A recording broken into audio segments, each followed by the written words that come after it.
encounter Josh, who remembers everything, every single small detail of what happened in every last episode, every 16 or so last episodes that we did of the show. Josh, how are you doing, my friend? Yeah. I have to go. change your plan. I'm out. Yeah, no. It's good. It's good to be back. It's good to have the dream team back. So I will do what I can. I'm gonna do a big sort of seasonal recap, as it is. It's sort of seasonal. Tis the season. Tis the season, indeed. To Indeed. do the recap. Indeed. But we're gonna go around. We're gonna meet some people before I do the recap, so you have some context as to who these people are, how they fit into the story, and that. It's gonna be a little bit of a longer recap, but then hopefully we're gonna get straight into some action. So. We'll start off with let's start off with my main man. How you doing, Louise? Got him. I'm doing great. I'm great, and I am playing Kaz Navandri, who is, from what I remember, very angry and also now a vampire. That happened last time. Just small details. She's a dead woman. Are you also engaged? Like, I didn't know if that was an actual marriage proposal that came up. I mean, it's an ambiguous.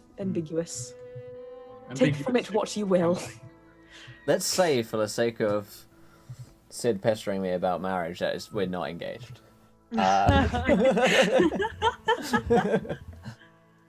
Just say no. I think that just broke the rule. He's like, I'm gone. He's like, yeah, if it's not a wedding, I won't be here. Can't be here for this. Of course, you guys can remind yourselves of what our character sheets are as well there on the website. We also have Tool School with us tonight. Tool School, how are you doing, my friend? Pretty good. I'm trying to get my camera and lights do things correctly, but they're not cooperating today. So I'm going to be changing colors here for a little second or two. I'm doing good. It's good to be back. Sorry I missed last week. Had crazy work deadline thing happen that I had no control over, but glad to be back. I'm playing Gavin Fjordhammer, who is our paladin, who is currently trapped within this city, is unable to leave, even more so than normally unable to leave that most people have of Limor. I think I'm toe-to-toe with another paladin bro, Orak, and we'll see where this goes. I'm looking forward to it. Incredible. We also have Laurelania with us tonight. How are you doing, Laurelania? Great. Living the dream, waking up 20 minutes before roleplay. Yeah. I live that life every day. Incredible. Talk to us about Zune. Necromantic dark elf wizard who has a hatred of all living things except for her sister. Oh, wait! Yeah. That's gonna be fun. She's undead now, so that's super duper awesome. Can't wait for the family reunion. Second. Incredible. Oh. Yeah. Don't know what happened. Let's go. All right. As for myself, I will be playing Gregor Tuscan, the dwarven fighter turned vampire, along with Kazna, whom he has turned into a vampire and turned himself into a vampire to make sure that she survived, and because he's just that kind of guy, get you a guy who can go into giant shit demons and attack them, but also can turn you into a vampire as well. Get you a guy who can do both, and that's who Gregor is. Very sweary, very angry, but a kind-hearted soul. Only ever read really trashy literature, and it's just yes. If I make her a vampire and then make me, that's so romantic. She'll be so into this. There's no way this could go wrong. Yeah. Exactly. So do you want to do a quick hooks, plugs, all that stuff? Yeah. You guys can interact with tonight's show. If you haven't followed yet, hit the follow button and join us. There is a tweet for you guys. 20 retweets. We had a viewer decision again, and you guys can throw crazy shit at the party. We have Tarasques, we've had vampires, we've had fucking everything in this campaign. So you can throw something at us, or you can help out the party as well via donating by giving players nat 1s or nat 20s, Wild Magic Surges, and of course rolls in the Christmas table. The other things that we've got a Kickstarter in this month, we are under £500 away from completing it. So if you haven't checked out the Blood Plague on Kickstarter, go ahead, show it some love, and yeah, other than that, I will hand back over to Encounter Josh to give us his season's greetings in the form of a recap of the last episode of The Long March and a season. Indeed. So, yeah, it's been a long campaign. You guys, so set the scene. There's the continent of Ita, which I'll flash up a map which was drawn by a wonderful Louise right there in the old box there where she is, and yeah, so there we go. In that box where we keep her. Indeed. Back in the box. Let me out. No, never. There's D&D, Louise. So yeah, no. Welcome to the Kingdom of Ita, where everything has been a bit terrible. Essentially, there's been a long-standing tradition of tieflings being slaves, being thought of as not really citizens or people who had rights or anything like that. They rose up, they fled, they formed their own kingdom far out in the demon wastes, and it did not go well. They rose into a great army and decided to come back with an axe to grind and proceeded to steamroll across the entire continent. Luckily, a band of heroic adventurers, they came forth. They were incredibly heroic. They were incredibly D&D atypical of just you beautiful people. You had your classic paladin, you had your cleric, you had your magic user and your ranger, and they all came forward and they were phenomenal, and they rallied the people as you do in a D&D campaign. And you go and you crunch time, you gather all your allies and you go and you have your big battle. That is not the party that we find ourselves, unfortunately, following the adventures of. The party today, our party, our wonderful group here, are just people who were picked up, who either fought for the fact that they like to fight, because they wanted to gain power for no particularly good reason, because they wanted to try and save the people that were kind of being caught up in the steamroller of events and torn apart, or simply just to try and protect someone that was stuck with them, who was had a really terrible idea of what they could get out of this. You know, for a lot of people, war, you get a lot out of it, so that's all good. So the party came back from the war after a load of bad shit happened. They were all came back changed. Some of them now look ugly as all hell, like they've been melted and vomit magma, and other people have a horrible tendency to suddenly burst into a psychotic rage and do lots of terrible things. But they came back and they made their way and found that they needed money. They were down on their luck. There was also a book that cropped up along the way, and someone decided that she was going to become very obsessed with the Book of Vile Darkness. So our wonderful Zune is now enamored by one of the most powerful dark artifacts that has ever existed. So much so that she straight up sacrificed her hands trying to grab it out of a pool of lava, and thus began the long joke of Zune having her hands taken from her at every given opportunity and finding numerous ways of getting new hands. And yeah, the party found there was a kidnapping, bad stuff happened, and a nefarious plot surfaced. One of the former powerful leaders, one of the commanders of the good guys, has decided to use all the chaos of the aftermath of war to go in search of something of an urban legend, something that happened during the war, a lost group that went sort of trying to cut through the dead cities and dead lands of Zamora, and it did not go well for them. And the party has fought their way valiantly through Zamora to find the reason it did not go well for them is because Zamora has a secret. There is a town known as Lymore, and Lymore is trapped in the same day on repeat and has been there for the last 7 years. And they still think the war is raging, and every day both sides, the good guys, the Alliance, and the bad guys, the Fiend Touched, duke it out every day, never having once managed to settle it. And they are held here by Aurak, who is one of the paladin. He's the paladin of the brave, adventurous party who did all the rallying and all the good stuff. And you guys don't really seem to like the Pentaval Five, who is this heroic group. You guys all have like this weird grudge against Dicks. them. Yeah, it's completely unjustified. That is about as good as I can do for a summary. There is a whole load of stuff that happened. You guys in chat have got involved, like really involved, and done some crazy stuff. We've had the spirit of the Tarask has returned.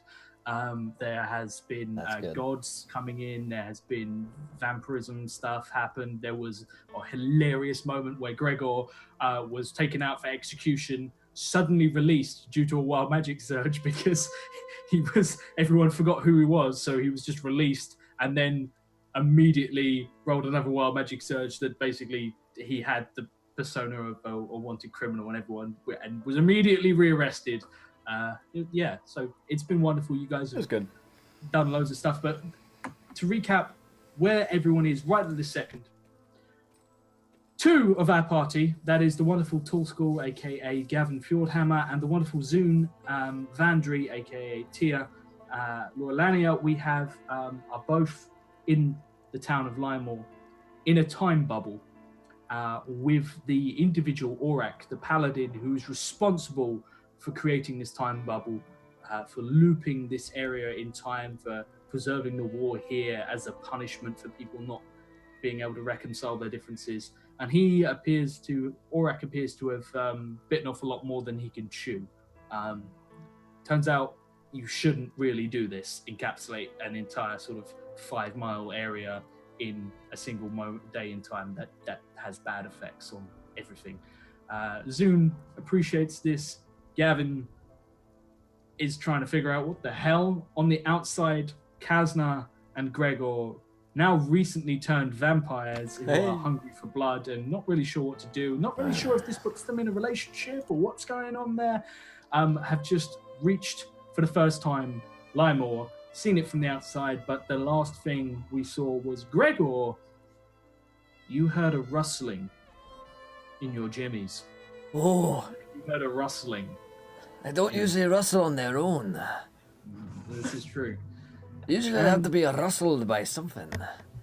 I look down towards my jimmies. They are somehow rustling. They are rustling all on their own. Oh, So, there's a rumble in the jungle. I need a quick initiative roll. A quickie. Oh, Good friend Kazna. oh, Good friend Gregor. good friend. Me.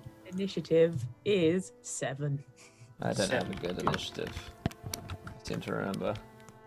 It's a 17. Actually an 18, but hey. That's not bad. Okay, so we've got a What is 17. Gliz?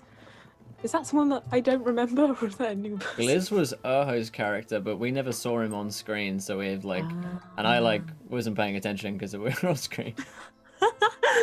So what Will knows is that Urho was not playing his character for a while, was playing someone else, and it was weird time shit. And that's what Will remembers.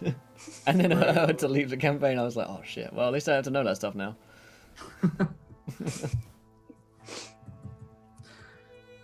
Okay, so we've got was it a 17 or an 18? I got an 18 for myself, and then an 18 on the Russell's jimmies. 18. The Jimmies are an 18. Versus... And I'm a 7. Okay, and your friend rolls. I don't have any friends. That'll be in that 20. I'm not about to have any jimmies either. We are two friendless beings in the forest. Leave us alone. You are indeed. So not only does this get a surprise round on you, Kazna, it is going first. Absol 100 fucking lootly. It's nailed it. So, you guys are standing there sort of near the edge of a cliff. You're not like teetering on the edge of a cliff, but you are sort of looking over for the first time. There is the dawn is coming. It's getting sort of dusk has settled, even completely the opposite period of time. It's late. The sun has set. Rain, right. The sun has set. Oh, the sun's doing weird things today. The sun is just bouncing along the horizon like a ball. Very odd. That's why I'm surprised, because I'm just looking at the sun being Sun weird. really can't make its mind up today. No. So yeah, the dusk has set in, and you find yourself with no sun to contend with, and it's good. It's good. It's throwing some pretty odd, sort of dark. You've got the blood red sky up in the air, which is a little distracting and has that tickling sensation going in the back of your mind that you have a hunger within you that is new and very unfamiliar and very unsettling. And in front of you is a 5-mile section of the plains up here, which are just encapsulated in a huge dome of energy. It is quite bright energy. It's actually hard to see through. It's sort of a pale white mostly, and it's pretty opaque in places, but you can make out stuff. You can make out what appears to be fire. You appear to be able to see sort of buildings in the distance, hidden within this sphere of energy. And in places it seems to shimmer green, as if like drops of oil in water, that sort of iridescence. And it's sort of a lot to take in. And to top that off, if you look just to the cliff face you've scaled, further down, right on the edge of where this dome comes down and actually sort of over the edge and hooks around to hit the cliff face, there is a huge beast. Is probably the closest way you can. There's a figure, a creature, an apparition. There is a Tarrasque that is semi-translucent and has reeled up out of the marshes, out of the fog of Zamora itself, and is slamming its huge claws against this energy field. And you can see that wherever it hits, it goes completely opaque and vivid green. And that is a lot to take in, which is why you are only aware that there is something behind you at the exact point it hits you. And it cannonballs into your legs. And I'm going to need an athletics check from yourself. I will also note that everyone, except for me, gets a nat 1 from Charity DK because my jimmies were rustled. Because my jimmies weren't rustled, so I use my nat 1 now. Okay, yeah, I'm gonna, yeah. So you nat 1 and Give me a dexterity save, sorry. Sorry? What kind of save did you want me to make, sorry? No. This is just for Captain. Oh, just for Kazna. Okay, good. Athletics to see if she can stay on her feet as this thing cannonballs into your legs, and whatever it is, it's sort of, you have like a split second, you see it, and you realize whatever this is, you've got quite keen eyesight.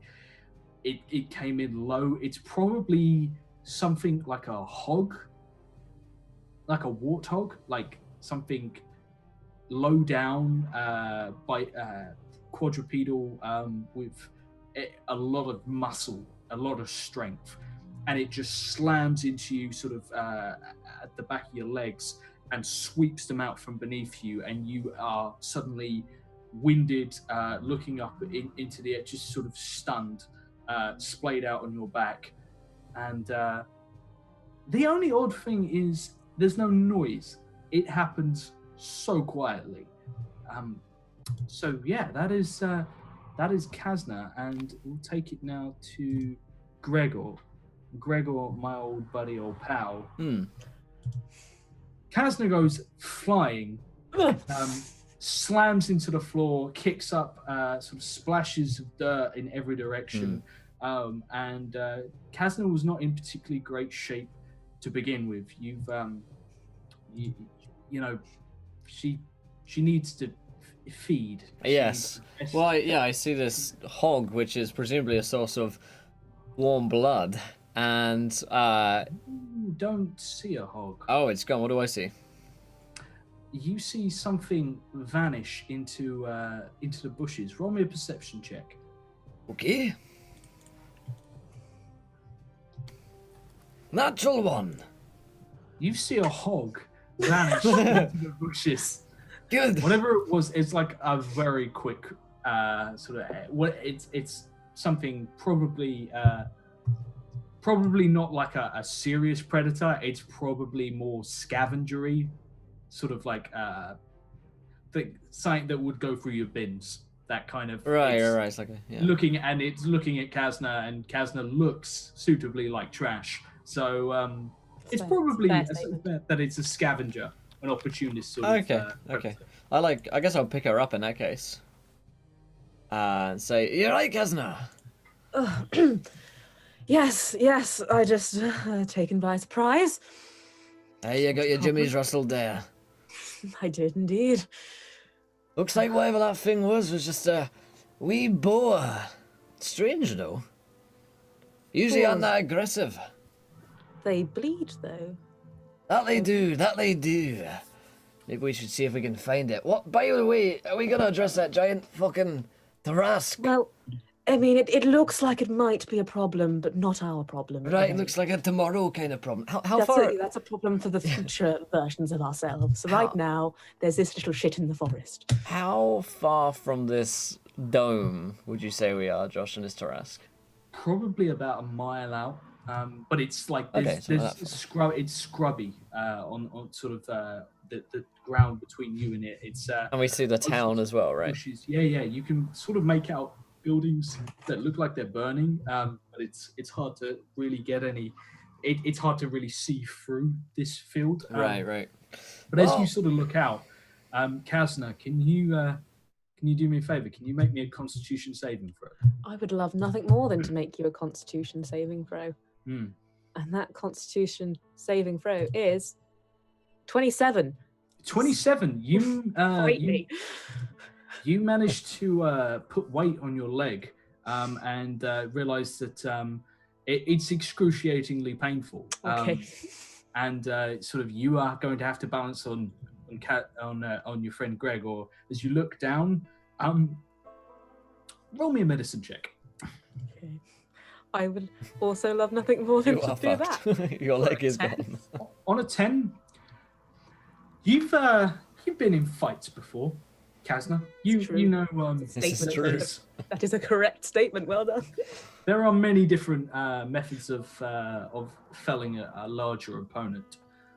Sometimes poison. She cut my leg off.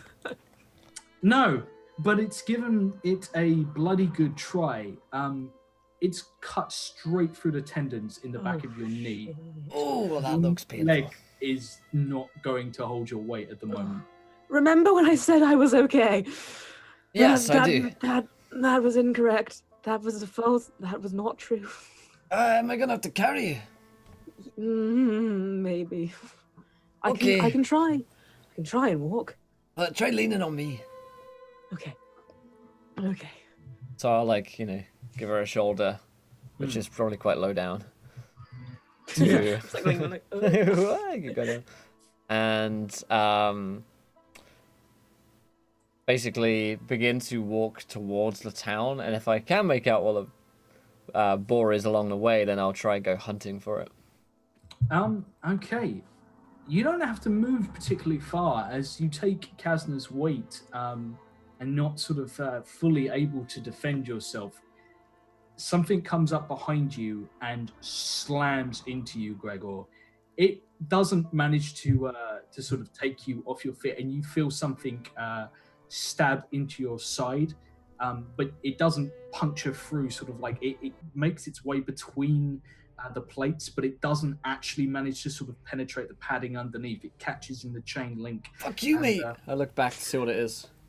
It pulls back, and having been stopped dead, not having to sort of been able to fell its opponent and breeze on through, you crane your head and see that there is a figure backing into the bush. Like a humanoid figure? Yeah, I mean it's an incredibly small humanoid figure, probably sort of child size. What the fuck is wrong with you, mate? A very crappy looking rusted knife, and you can see in its eyes the same sheer anger that you saw in Kasna's when she woke up. You can see that there appears to just be blood like pouring down across his eyeball itself, like a coating. Do I recognize this childlike figure? Are you on talking terms with many tiefling children? No, I'm more on. I mean, there was that tiefling thing at the very beginning of the show that kind of ran away from me. So that's the only one I think that Gregor's probably ever encountered. But like, he's got more of a slaughtering relationship. Yeah, with children. It is a small tiefling child wearing torn and bloody rags. Really? Is it really wearing rags? Yeah. I say, mate, if you think just because you're a kid I won't kill you, you are severely wrong. Now, are you a fucking vampire too, mate? Because we are. What? Who is this? I'm looking at the kid. It's a boy. Don't worry. What? I think we might be adopting. Never mind. This is okay. What? Don't worry. I make all of my life decisions just like this. Okay, everything makes so much more It's sense. for the plot. Don't worry. Also, 2 wild magic surges for Zune from Isriva, which we can get to when we cut back to Zune, I guess. Okay, if you want to roll them. Yeah, roll them and then we'll announce them when we get to the scene, I guess. So, yeah, is the kid still backing away? I put my hands up like, I'm not gonna hurt you. I'm lying to It's sort of like half in the Can bush. I turn around? Yeah, no, well now, like, if Gregor turns, point, you turn with him. Yeah, I point at it. Look at that wee fucker. Do I recognize the wee fucker? You recognize a wee little fucker. Okay, good.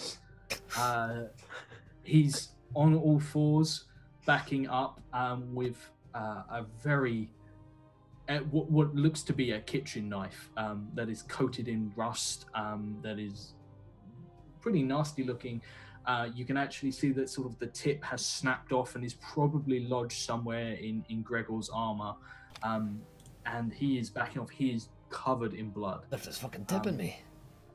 And he's sort of half in the bushes, but in a very predatory stance. Not what they mean by leaving a tip. Scab?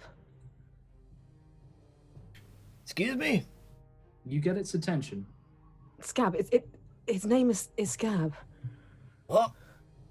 What is... Well, who? Oh, wait, there was a kid before, like...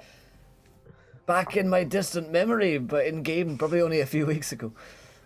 There was that kid that you... Oh... That's the same one? I think so. Scab, it's Kasna, and it's okay.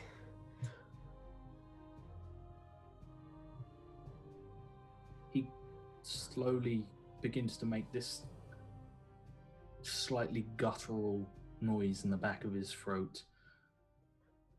He looks pretty... He's a cornered and possibly wounded animal at this point. You've seen your fair share over the years. Are there any kind of like rabbits or anything nearby? There were, as you look around, give me either a survival or a nature check. Which one am I better at? Probably neither. Nature. Because 14. on a 14, you sort of back up and sniff the air, and it's almost involuntary. And you smell animal droppings, which is remarkable because you don't recall, like, the whole time you went through Zamora, there was nothing. There was no animals that you would recognize, but this is familiar. This smells of grass and feces, and it's probably a herbivore, probably quite close, actually. There is wildlife here. You also sort of glance up and you can see just above the dome, where the sun is sort of catching still the top of the dome, you can see that there are birds circling outside the dome itself. There is wildlife here. Gregor, keep him here. I will be right back, and I'm going to see if I can find a wildlife creature. Yeah, that I I'll can stay staring at the kid. You sort of stare at him. I stare at him like I'm his new stepdad, and I've, and I'm just like sizing you give him that up. Challenging look, yeah. He returns it in kind, looking a lot like you. You remember seeing him briefly before. Now, Yes. sort of Kasna's pointed him out when he was sort of shackled and being used as leverage, and he was incredibly timid and incredibly sort of frail looking. He's grown up so much. He's currently armed, not particularly well, but I mean, he had a go at you, and he doesn't look like the fact that he broke off part of his only weapon in your armor and you gave not a single fuck. That does not seem to have fully deterred him. He looks like he's sizing you up as well. But he's not moving. He just sort of, every now and again, seems to sniff at the air, glances around, I say, looks you up and... I eat babies. He licks his lips. You want one? He takes a cautious step forward, like front hand padding forward ever so slightly, blade still clutched close. She might be back with one soon. I kind of give him this like crazy. I I give him like this crazy look in his eyes, like I'm just as crazy as you are. I'm fucking insane. Roll me an intimidation. All right, intimidation plus. Does he get dead baby advantage? He gets some. 19. Oh damn! He breaks eye contact and looks down. That's right.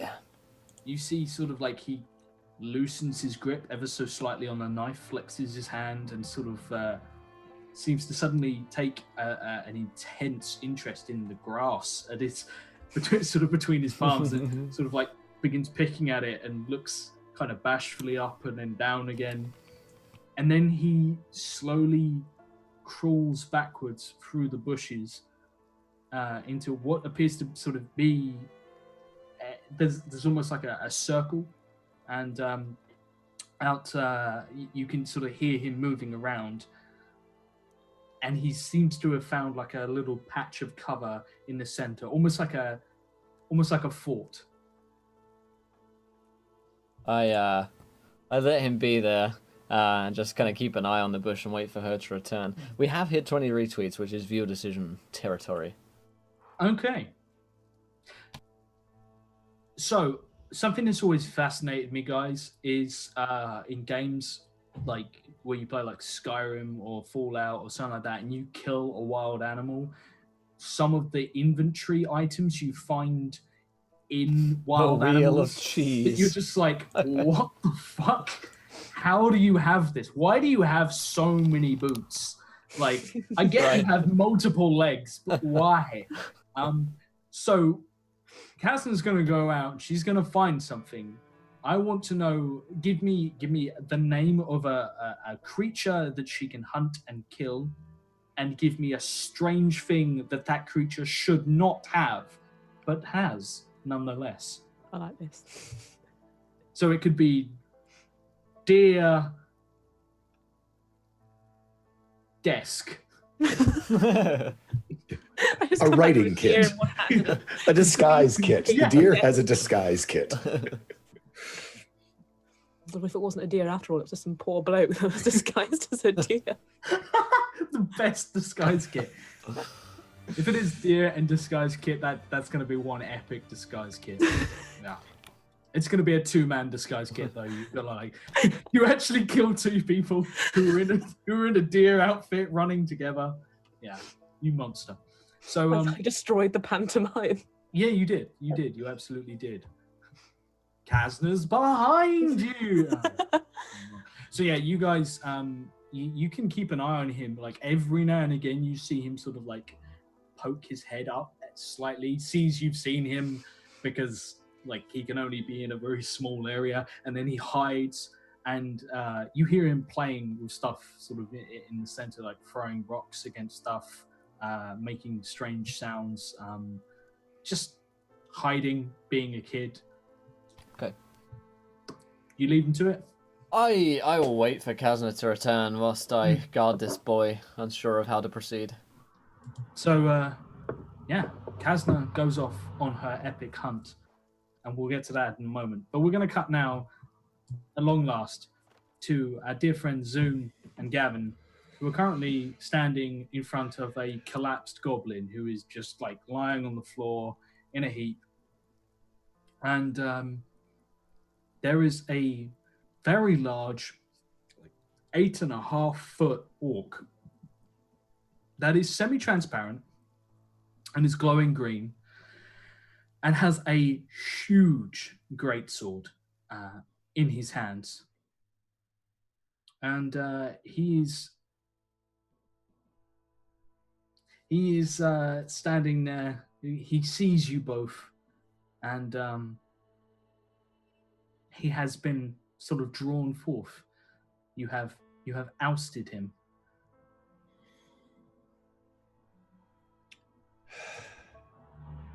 So, what's it to be then?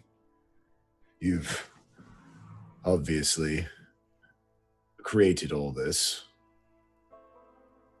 despite the warnings of your god. Are you trapped here as well? Is this your penance? Zune, roll me a d3. Oh, Lord. Put the wild magic surges in the Zoom chat for you guys to see. Okay.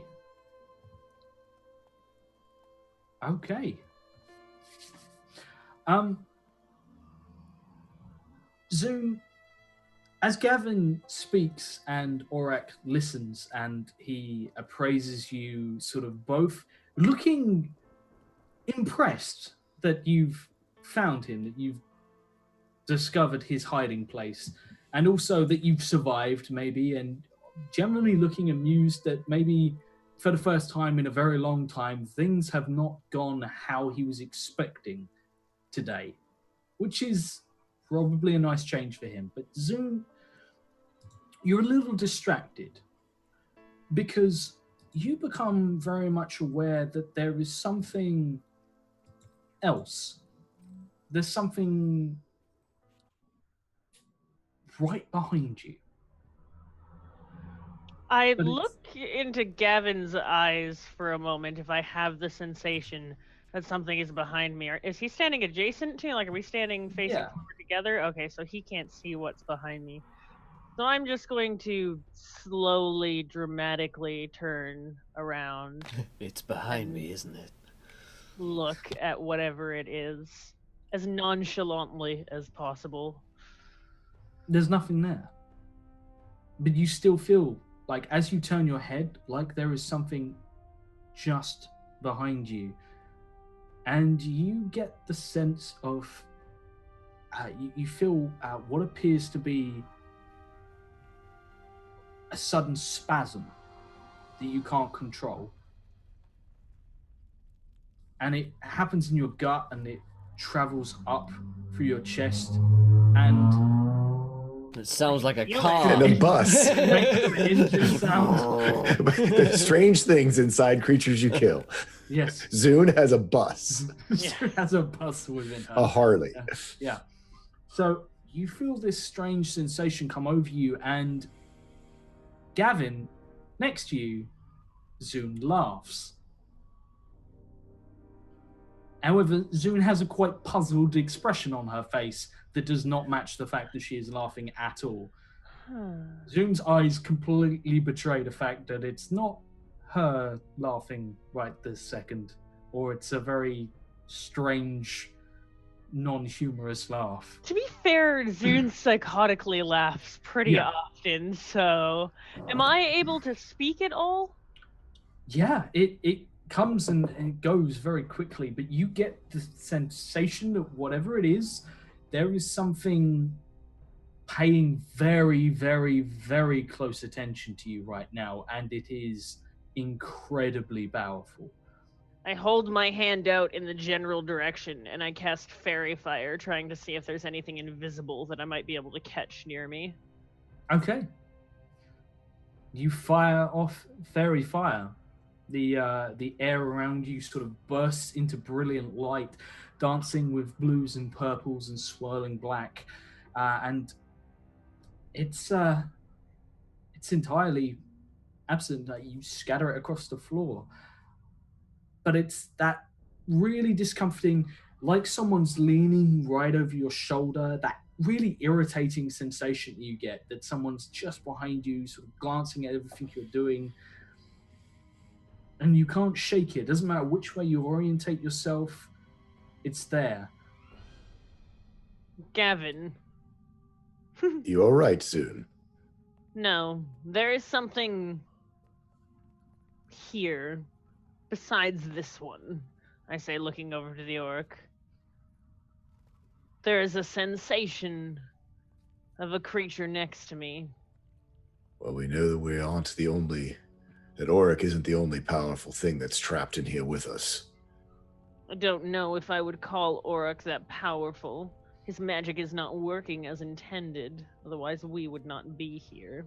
I look at his eyes to see if he recognizes that as a glimmer of failure on his part, or if that was like part of his plan.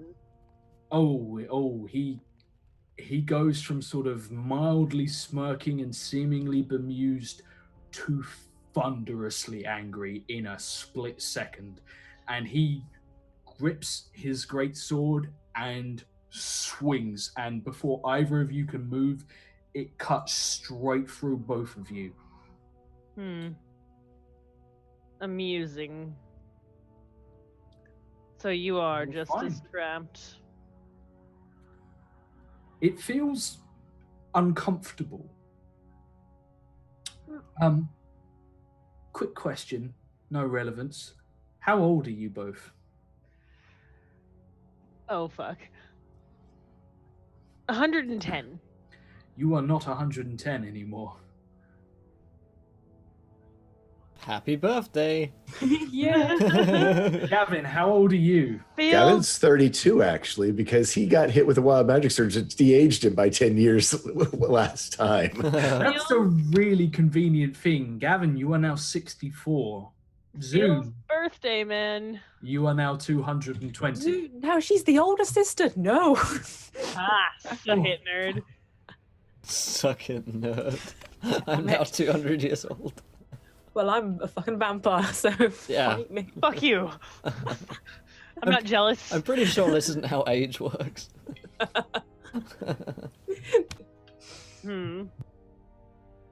It seems that no matter how much time passes, you can still throw a tantrum.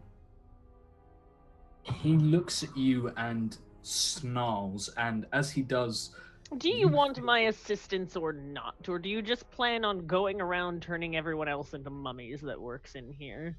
I might be the most capable brain within quite literally a 5-mile radius, and you are seeking to destroy me. Would you like to continue standing here and doing nothing for all time? Intimidation? yeah, I'll let you have an intimidation, absolutely. You went from like super like yeah to please. 2 weeks I mean, away he from did- retirement. He did literally just age me 100 years, and as much as Zune is trying to not be bothered by that, the fact there's literally the reason she is seeking to become a lich is because she fears death, she fears time, she fears aging more than anything. So, Yeah, you want to keep your beautiful physique. oh yeah, This so campaign's Half going skeletal. really well for Physique. Want to keep the skin. yeah. At this point, becoming a floating demi-lich head is more attractive than Zune. So, you. my intimidation, I am ferocious and scary. He hesitates. But with a 4? With a 4? No, not with a 4. Oh, you have advantage Ah, from a donation. yes. Indeed. I'm scary. And he looks at you, and you see this real hesitation, and he brings his sword up again, clutches it, and sort of prepares to swing it. And then, can you both give me a perception check? Or actually, I should have said or insight, but I'll give Oh, you. I would have much rather gone- done insight. Yeah. I would have much rather done I'll- insight. I would have gone with perception, so That's fine. I'll let you. Yeah, because Oh, damn, insight's okay. insight's where I'm good. Yeah. So both of you see him. He goes to swing, and he hesitates, and he sees something that makes him stop, and his fear goes from sort of that mild dread to actual panic.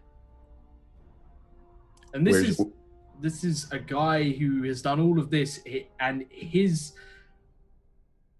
the slightest of moments, the slightest flicker of movement.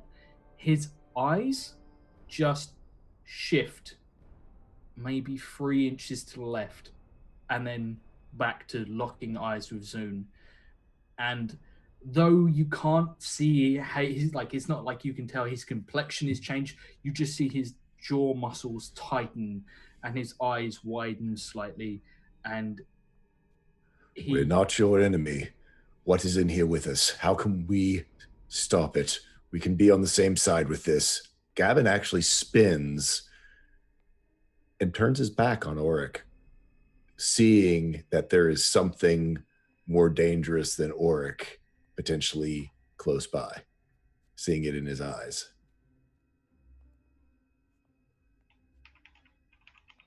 he looks around and he turns his back for a moment, only for a moment, and then seems to realize sort of the error he's made to both of you, and looks around, and then he looks up and he scans sort of the sky inside the bubble. He looks sort of around on the floor. He doesn't seem to be able to see anything. Sent you And- a little message there. Yeah, he seems pretty panicked, and he turns back to you, and finally he speaks.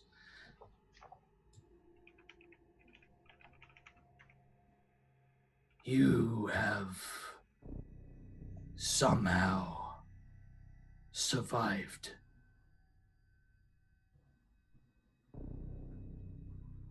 But you have not left. You are also trapped here.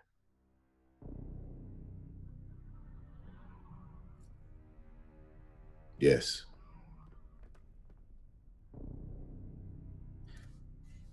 Apparently, all who stay too long become trapped.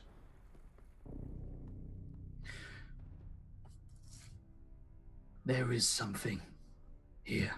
Something I was given.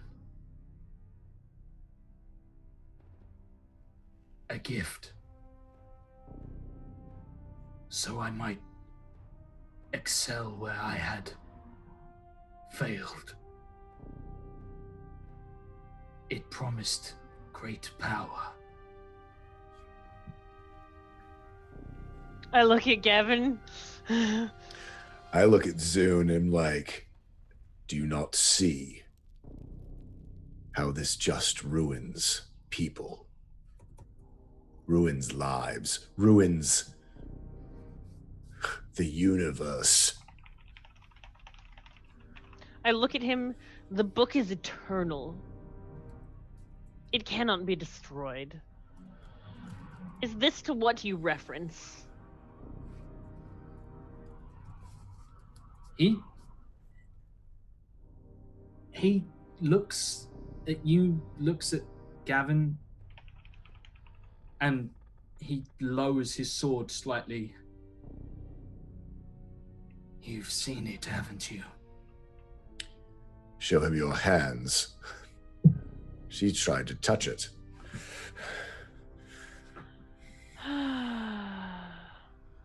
I did touch it. Can you not feel its essence inside of me? Or are you so far gone from time? I will help you remove the book from here, but once I have learned its secrets. Considering you've just taken quite a chunk of my lifespan, in which I could use to tame the arcane, I feel that this is a fair trade. You can escape this place, in which is your eternal damnation, to suffer and watch everything that goes by you again and again. I have no problem with staying here. I'm a dark elf, after all. My lifespan is meant to go for centuries. I am patient. More patient than you could possibly imagine. There are many experiments I could conduct here that would be quite interesting. Give to me and your enemy the book and the ability to leave. We shall bother you no longer. He turns the sword upside down and lets go. And the tip of the blade just slams into the floor, and you see a faint mist kick up. And there's no crack at all. It just sinks into the rock itself. And he reaches up, and he's wearing what is essentially a huge sort of plate, what looks to be very, very expensive looking ornate half plate.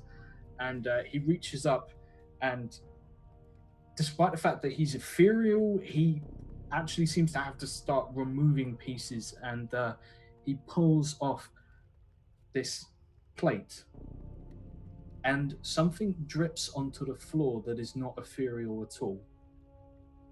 And as he moves the plate to one side, he has ethereal clothing on underneath, slightly tinged green, but still mostly transparent, except the chest section, which is a deep black and appears to be sodden.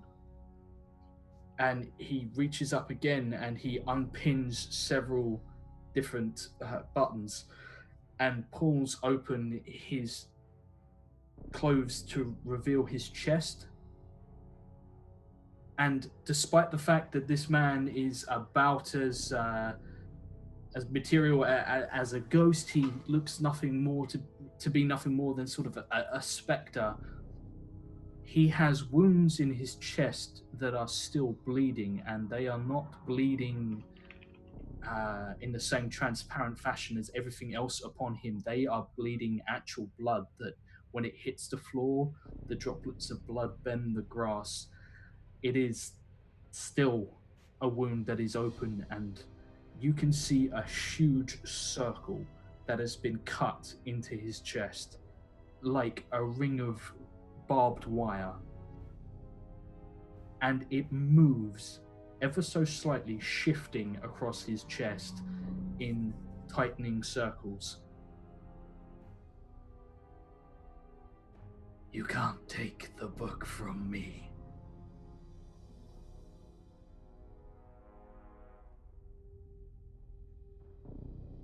And I cannot leave it behind. There is a cost.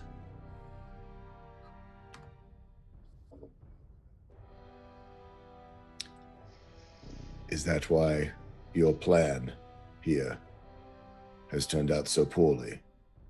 Because of your bond that you made with the book, corrupting what, from the vision showed me, was meant to be an act for good, or at least for peace.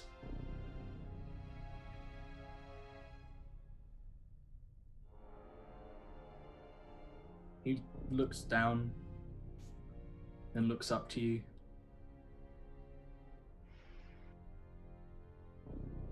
No. Not for good. Not for peace. For Jessica. Zune rolls her eyes very dramatically at the mention of any kind of love or feelings. Gavin gives a sharp look to Zune. I look back at him and try to compose myself. Who is Jessica? And is she here as well, or outside? I imagine she's dead. She was the best whore I ever slept with. I roll my eyes dramatically again and look to Gavin like, got you this time. Person's profession does not inhibit there to be love, or even care Love? for them. No, I did this to impress her. At this point, I don't even bother rolling my eyes dramatically. I just side glance at Gavin like, guy stole the book of undead, trapped everybody in here in a time bubble because he had a good lay. Wasn't just her. Legend.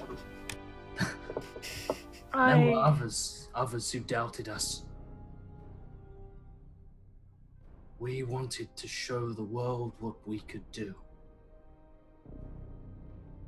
So we were offered chances to become more than just bounty hunters. And we took them. And we did things for no real reason other than we could. Power is intoxicating. He shudders. Gavin is just disgusted, especially with him being a paladin, to have so abused a divine gift. How did you even remain connected with your God? When there was no faith, when there was nothing He other raises than his hand and just like he touches the edge of the wound and his hand comes away dripping with actual blood. He's made the mistake that every novice makes when they come into an item of power. They seize onto that like a child drinking the last milk out of a bottle, when the power that you need to become divine does not come from the items that we have forged in the arcane here on Earth. You must take it from the gods themselves. You Gavin, poor fool. mouth agape. And he kind of looks at Zune and looks back at Orthic. Did you bind Istis with the power of the book? Is the book that powerful? Zune, tell me. He shakes his head. No, the book could not do that. The book can offer you power and it can corrupt you. And if you attempt to destroy it, it will reappear in different parts of the globe for all eternity. But the type of magic he is speaking of, unless I need to roll an arcana, I have never heard of. As I don't understand how this is possible. Gavin truly is confused. This is the power of Istis manifest of time, Oh, yeah. but with someone who has, like basically an oath breaker. Unless this is part of some bigger divine plan. I kind of think through all the gods of death. Zune, you can roll me an Arcana because you. Okay, I was like, it sank a little Arcana. while ago. It was quite a while ago, to be completely honest. So Okay, I have advantage though. you do indeed. Okay, on a 19, Advantages. you have a long sort of think about it, and he looks at you, and he looks away, and then he looks to Gavin, and he looks down, and he looks ashamed and embarrassed and afraid and tired and nothing like the imposing figure that sort of was what you've seen before, what you've heard of, sort of the tales. He just doesn't fit in that sort of. He does. It's like he's the wrong shape to go through that hole. He's not big enough. He seems small and broken, and he says, "You mentioned something when you first came here. I see everything that happens in my domain. You know a great deal about magic. You mentioned how magic binds and connects everything and everyone like a great web. It is the Force.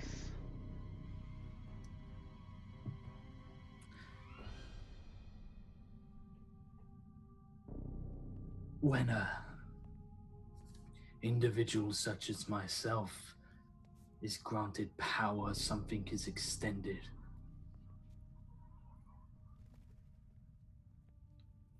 A channel, a river. It flows into us, the divine power, and we use that for as long as it is granted to us, but sooner or later, be it death or dishonor, the power is finally taken from us. Unless you find a way to keep that channel open. And he reaches up, and you see the coiling snare that is carved into his chest.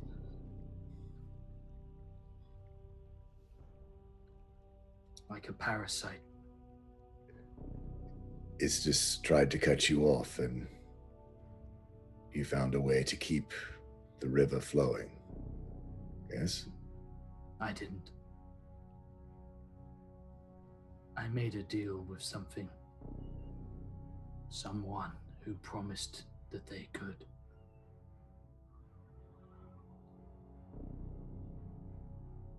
I look at him with true pity for a moment.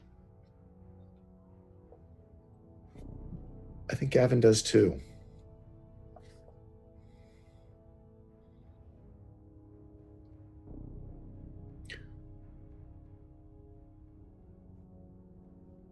There was mention of not only the book, but something else within this sphere, within this space.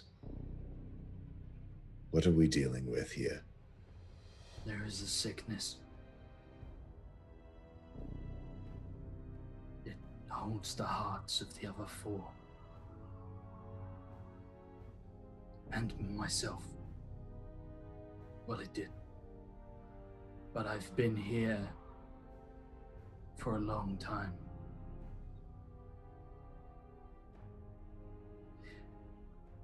I genuinely used to believe that we were friends, myself and the other four.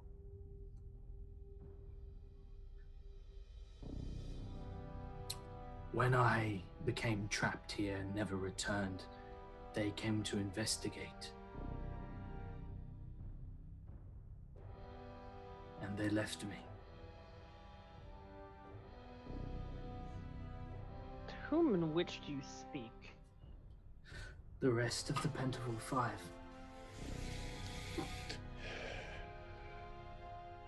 Are they siphoning power outside of the globe? In the same way that you are here? They make the same deal when they felt their power starting to get cut off.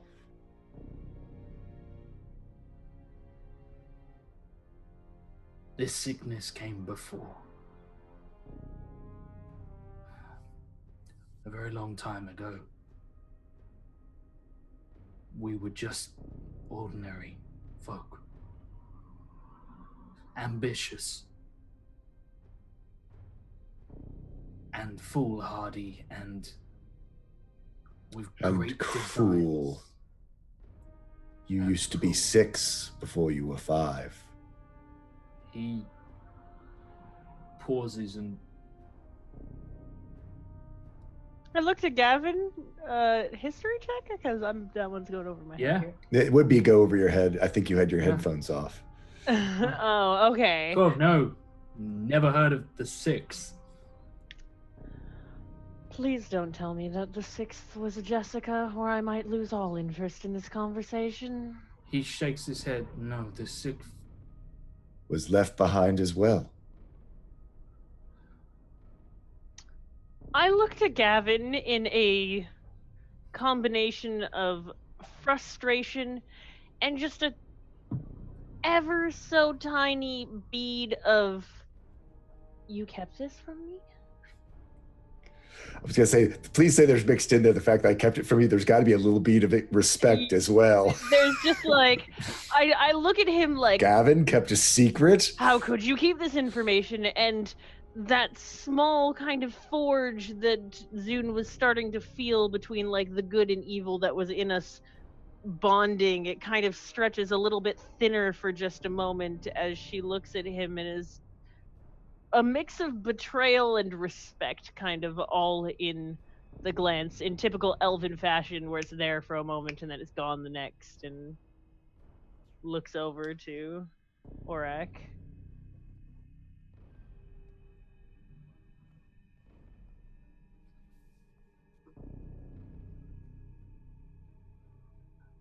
We had a 6th member. Someone who traveled with us, but we couldn't acknowledge. Truth be told, he was incredibly talented. He was a thief, an information gatherer. And he didn't have any friends. So he couldn't afford to be picky, and we couldn't afford to do without him. All of us took contracts, small bounty missions, anything we could to scrape by, but we weren't making a name for ourselves. And slowly over time, we all began to grow angry and frustrated and hungry. So we decided to listen to his advice.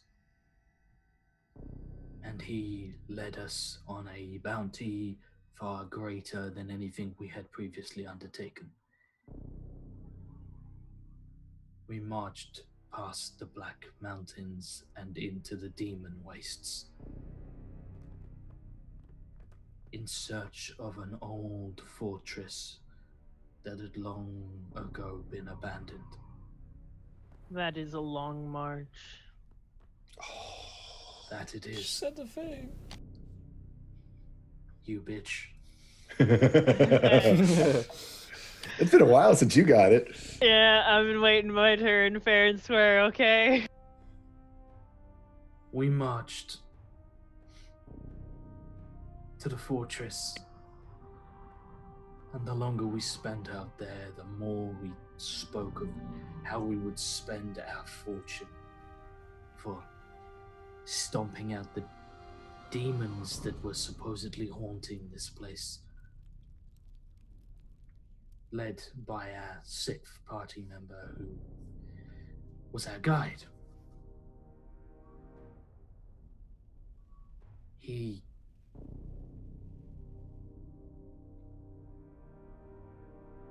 led us in, and we let him scout ahead. And in that place, the sickness found us. We all began to become wild, frenzied, thinking of what we could do, what we could gain, how we would spend our fortune, how we would use our new influence and our power, and it began to consume us, and with it came strength. And in that moment, jealousy. Sooner or later, we found ourselves separated, trying to explore this place, and frustrated, waiting for our sixth to return. And I first heard tale of this book that you seek.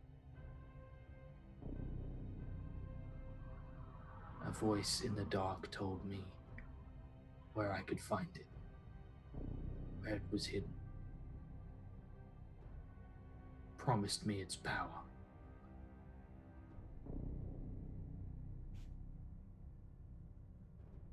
And eventually, having never heard back from our scout, we returned home. We never reported the fact that we took a sixth. We reported that we came back unscathed and that we had vanquished the demons that were there. And I began my quest for this book, this great power.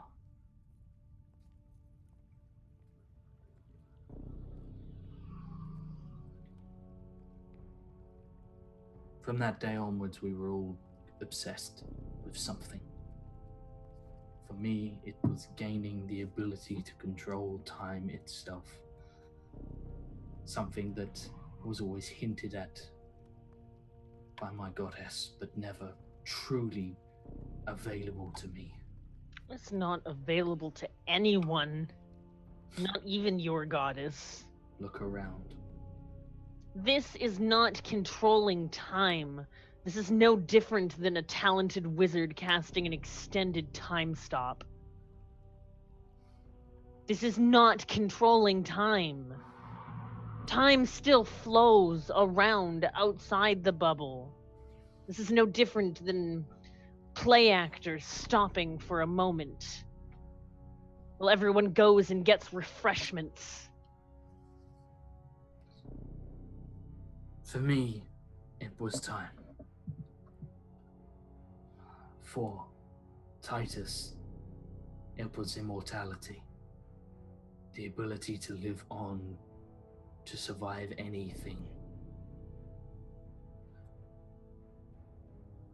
I understand your need for immortality much more than you can possibly understand.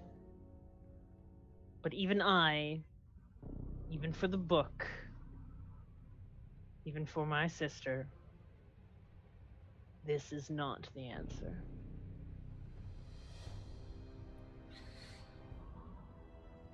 No, it is not.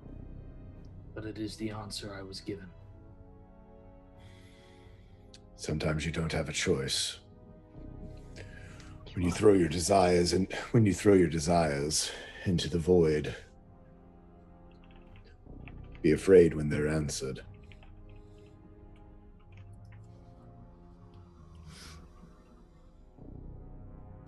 How do we stop this? I assume that this is beyond something as simple as killing you at this point. It's the sword, it's the book, it's the sickness, it's the deal.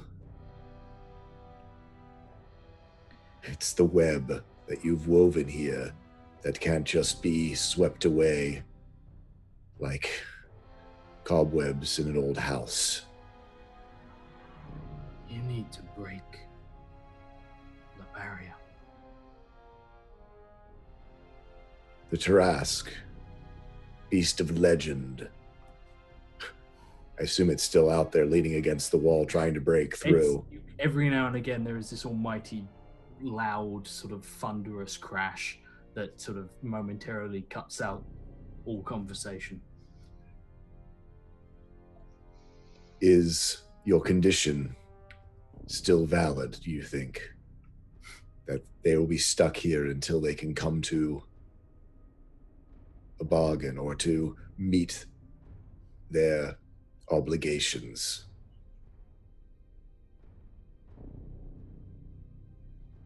I don't know. They've never once agreed. The slaughter continues. It seems as though they forget every day, though. There was no one except for you and Grizz who you possessed, who had memory. How could they possibly learn? I have tried finding the right person whom I could speak through. The right person who, if I influenced directly, could end this. JJ, what am I doing here? But none of them are the key.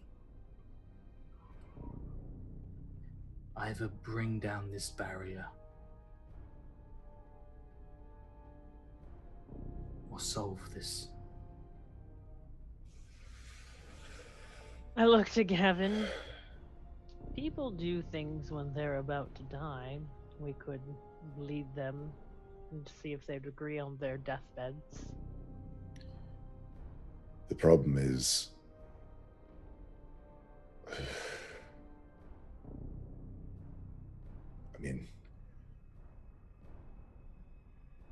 you've possessed over the years every person, every soul within here, and tried your influence. Up until now, I had. He looks to the pair of you. Yeah. I look to Gavin.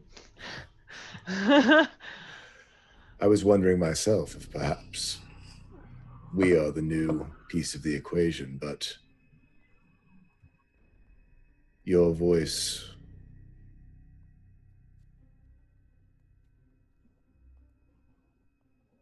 through strangers, it might be maybe it's the way. It seems odd, though. Zune kind of brings a hand to her face and strokes a non-existent beard. You know, you do look the part of a hero, Gavin. I would say that, well, as gorgeous as I am, perhaps I am not the one for this task. You reek radiance of the divine, even if it is not you. I cannot see anyone that would not walk beside you. She says, with that ever so hint of begrudging because you kept that fucking information from her. Yeah. No, well, I look at Aurak, sizing him up. I certainly would like my chance to try to influence these people, but... Are you attempting to take over our souls so that you can escape? I look at him very evilly as I That's say why this. I'm looking at him as well, sort of saying, why would your words be more powerful than mine unless there is something of a penance that you must hear as well? Will you be a passenger, or will you be driving the ship the next? Yeah, I like him right on his face as I blurt that out, trying to catch him by surprise in any way, shape, or form. Like, Yeah, as I say, I was looking at him. Can I insight check? Yeah. Yeah, absolutely. I'm going to use my nat 20. Wasn't there a nat 20 in there? Oh, it was an advantage. I'm sorry. I'll use my advantage. Yeah, okay. Okay, and insight is okay. Didn't need to use it. 19, eat both ways. On a 16, you look at him. He's a hard creature to read, thing to read, and you can't sort of. There's a lot of stuff that doesn't really work. He's basically a hologram. So you get the feeling that it's probably not a great idea to have this guy inside you. But at the same time, Sorry. He seems to genuinely think there is a potential solution. Gavin, he would most definitely be able to influence yourself. Whether or not he could fully control you, you don't know. And how that would mix in with you, you're not entirely sure. Yeah, But, Soon doesn't know that, so she thinks Gavin is the best way to go. How do you feel about having 3 voices inside of you, buddy? Well, and 3 gods as well.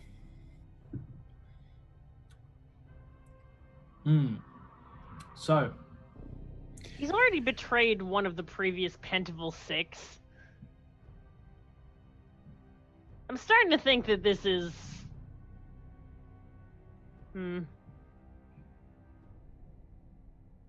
He has to be a part of the solution, there is no doubt. We can't kill him. He doesn't even exist on this plane of existence. If he takes over your body, perhaps the curse just remains where he is stuck in time, and then he is able to leave with you, and then separating your mind from his mind, while possible, would probably take a cleric of the highest order, or myself with enough time and research. Gavin gets very quiet and introspective. Can I have a conversation without everyone listening? Everyone headphones off. Okay. What am I getting myself into here, Hex? I can still hear. Let me throw the headphones farther away. Sorry. Just gonna back it up over here. And did you make this same bargain? Kill him. You said you were left. They used me. They did this. If we have a chance at killing him, I want it. I will help you and your idiot friends.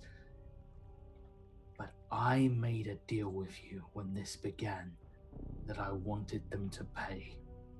All of them.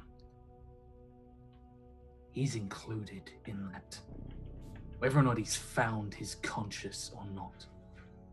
Oh, I have no qualms about him paying and his penance. But, my friend, you lack imagination. Death is easy. I've been around it too much. I serve the goddess herself. Why not put him back where he started? Powerless, penniless, alone. Break this bubble.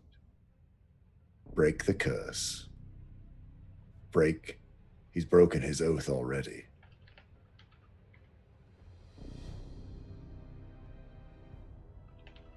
That is penance. That is what makes the most sense.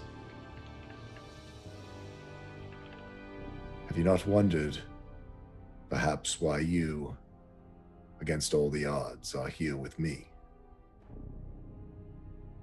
Death was too easy.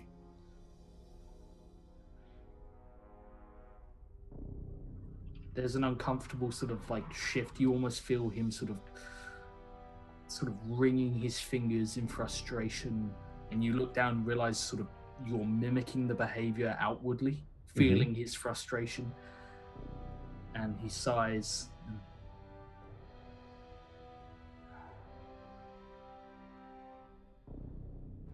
if we leave him here, his only choice is to remain here or try and make it home through Zamora with no power. That I can abide by. I can abide by that as well. I believe that people should lie in their beds that they've made for themselves. There is one other thing. Yes. He has no idea. And he won't be expecting this.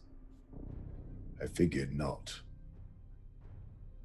He's incredibly powerful, but he's rather brutish. He doesn't adapt well. And I know him very well.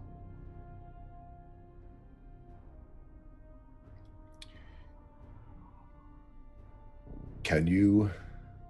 I know For not. a short time, yes. We'll wait till the last moment then, but what do you think he could say?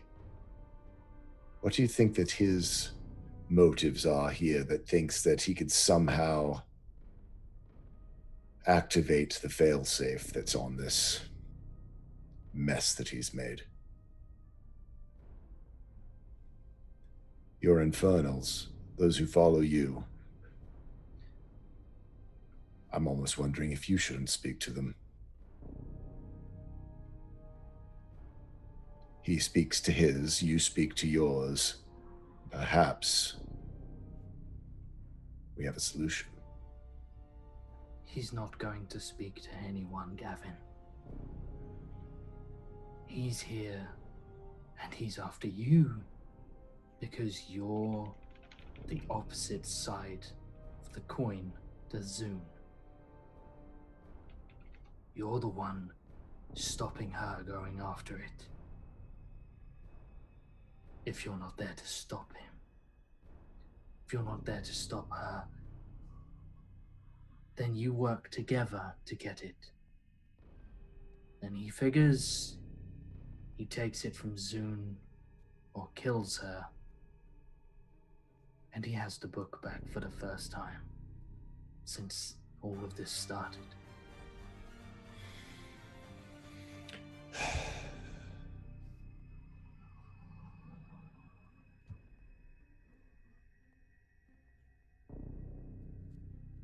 What do we do then?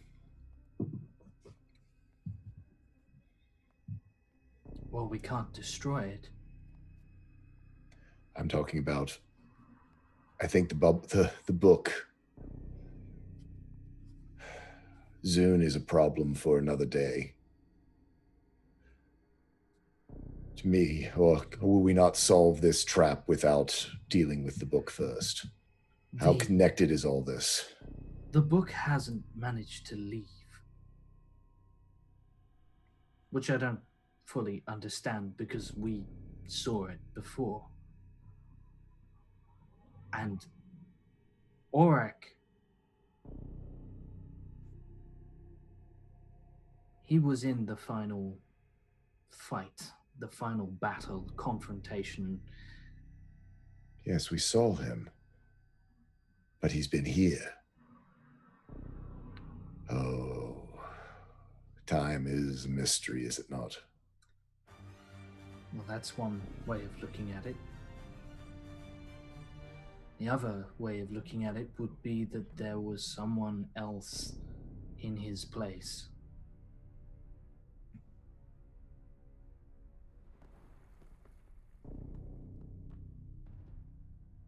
Yes. One way or another, we don't solve anything until we have that book, and even if we have that book, if that we include Zune, things could go very wrong very quickly. Yes, well, I can't stall here any longer. I assume that I'm not agreeing to this proposal of his. And maybe I will stall him or surprise him at the critical moment. I can't actually stop you. I know, but I hope you can stop him. I have no idea. But would you expect this? No. Zune certainly didn't. Yep. So, as everyone grabs their headphones back on, as everyone goes and finds their headphones from where they've exiled them to, there we go. It's really easy to hear for some reason. I had to like throw them on the other side of my desk. But Gavin, Aurak looks at you as you see him in deep contemplation. And Zune, you see him sort of flexing his hands repeatedly, looking like he's having to give this some serious thought. I don't think I've ever seen you so conflicted over doing the right thing. I say right just ever so sardonically. oh, right and wrong. It is the pathway to surely the opposite of what you intend. Aurak,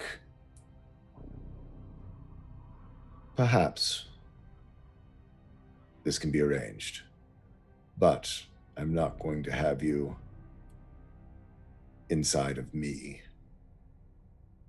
until it is absolutely necessary. And then at the proper moment, when it is needed, I will allow it. He nods and gives you a slight bow. It occurs to me, though, the first things first. This is all tied up with the book and the bargain.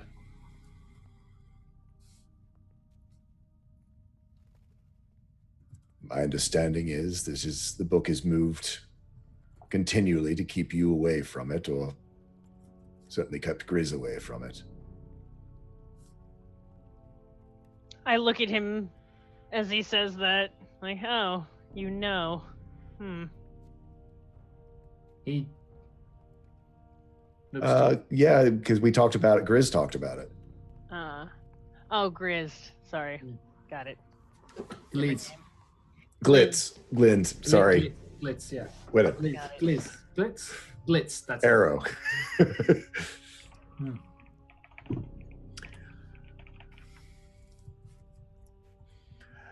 Yeah, another quote from me. There it is. So how do you suggest we go about? We must Fine. break the barrier. Barry's not going to break until we find the book. It's all tied together. A book that has the ability to magically change places within a dome. Zune, use that brain that you always like to tout about. He made a deal with the book 7 years ago, yet it's still here. However, less than a month ago, the book appeared to you and then disappeared again. The book wants me to find it. I think it is afraid of you destroying it.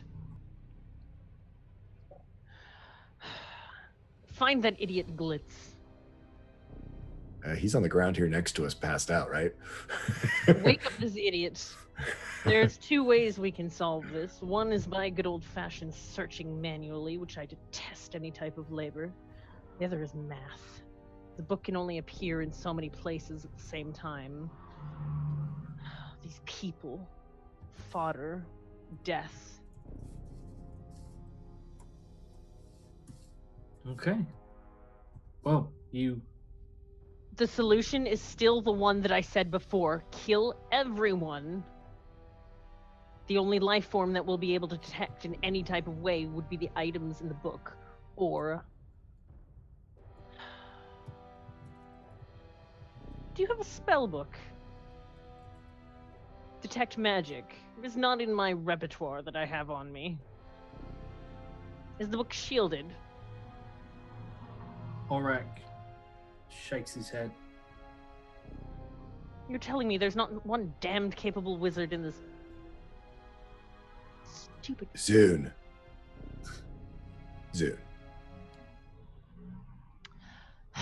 The arcane is not always the answer, as much as you'd like it to be. I use my divine sense to detect evil. As I did before, no, this thing is about as evil as it gets. It gets hecka evil. You get a really, really, really, really mixed message of the force field surrounding this place, Zune standing next to you, Aurak standing in front of you. Thank you, Ken. Registers as all kinds of mixtures of both.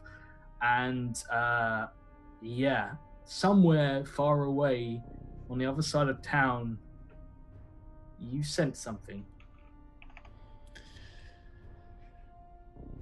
It's on the other side of town. But Gavin just thinks to himself, he's deep in the valley, the valley of evil right now. He's like, oh yeah. I slowly reach out my hand to touch Oric, kind of looking him in the eye the whole time, like, you can trust me. This is okay. To where his chest is bleeding. Oh, okay. I was gonna say he sort of goes to wave your hand away, but his arm goes straight through your arm. But as you reach out, he pulls back from you.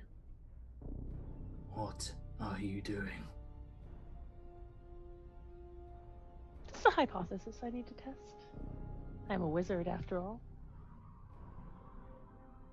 Roll me a bullshit.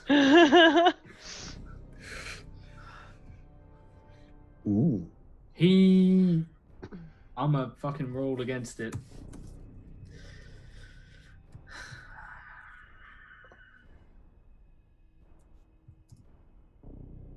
Ooh.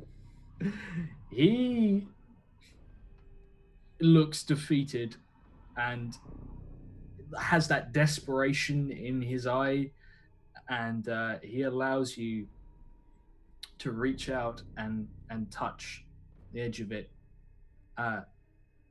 Blood coats your fingertips. I begin casting polymorph. Okay. If he's physical, I should be able to affect him with the spell. Okay. Roll me an Arcana, because this is one hell of a trick.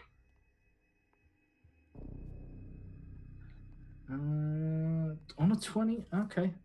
I will give it to you on a high or low. Come on. Well, it's Zune, so it's gotta be low, right? I'm just...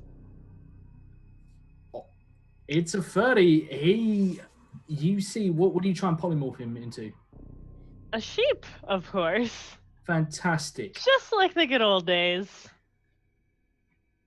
You reach out and touch, and suddenly Aurak sort of distorts and ripples, and he fades.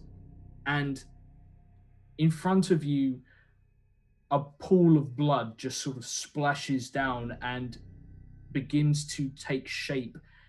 And Gavin, in front of you, there is the central nervous system and some of the capillaries of a sheep, with no real bone structure to speak of, misformed, no skin, no wool, nothing. And it tries to make a sound and collapses sort of on the floor under its own weight. I looked at Gavin, dead serious. That is the book. Destroy it.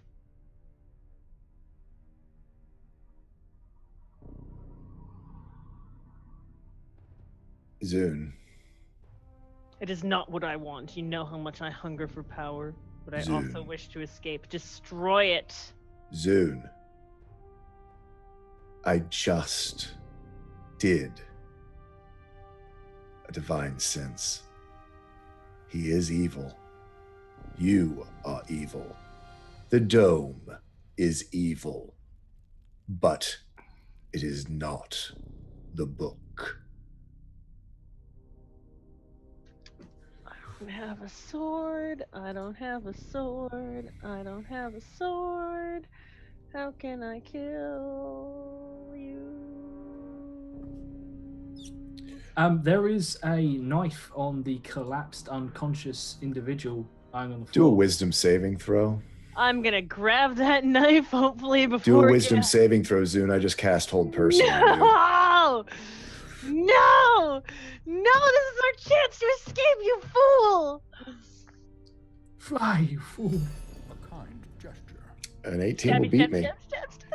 You grab the like. She lunges down and grabs Like the you knife can- as you. I'll reach grapple her then. Also, a wild magic surge on Tool School and myself.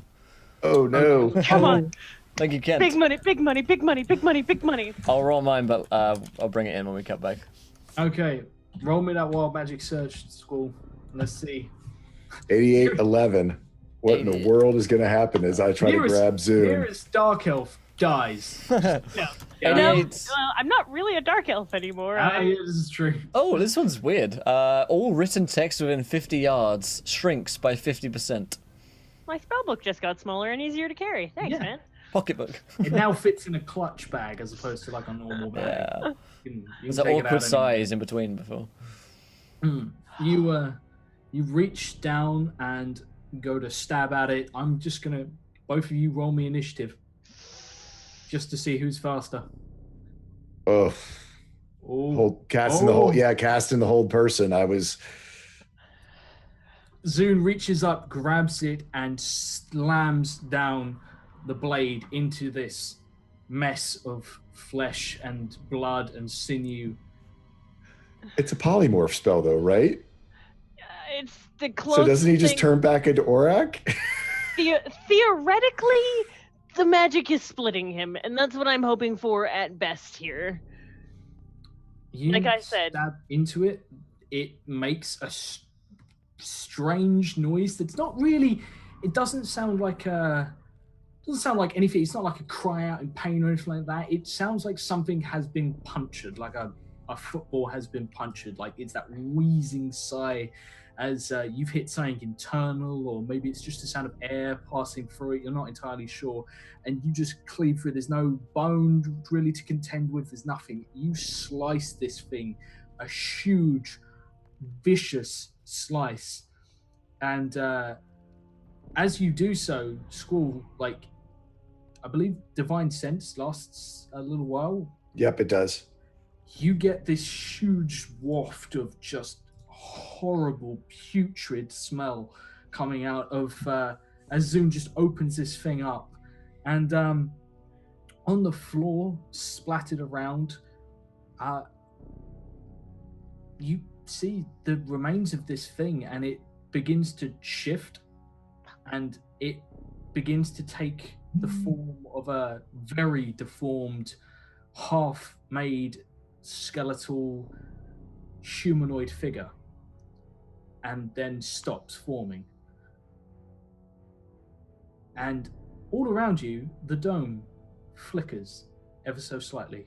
I look at him with just pure, I am Zune, I am right, la la la, destroy.